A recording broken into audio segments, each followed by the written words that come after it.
क्या आपको पता है जब हम बुद्ध वंदना करते हैं तब तीन रत्न बुद्ध, धम्म और संघ की शरण 3 बार गच्छामि क्यों कहते हैं? इस परंपरा की जड़ एक प्राचीन घटना में मिलती है।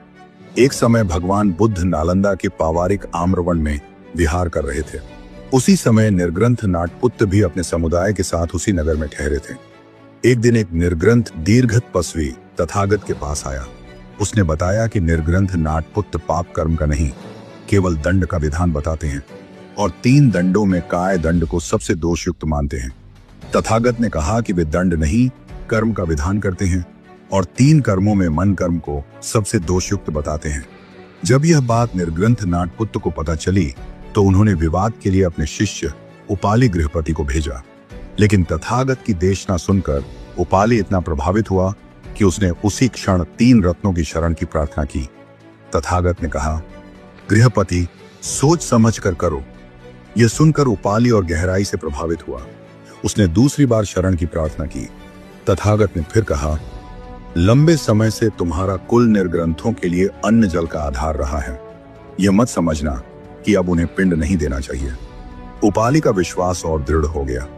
जब उसने तीसरी बार प्रार्थना की तभी उसे बुद्ध, धम्म और संघ की शरण दी गई। वहीं से यह परंपरा स्थापित हुई कि शरण सोचकर, समझकर और दृढ़ निश्चय से ली जाती है। सोच समझकर 3 रत्नों की शरण लेने की यह परंपरा बुद्धकालीन है। इसीलिए आज भी बुद्ध वंदना में 3 रत्नों की शरण 3 बार ली जाती है। बुद्धम शरणम गच्छामि, धम्मम शरणम गच्छामि, संघम शरणम गच्छामि।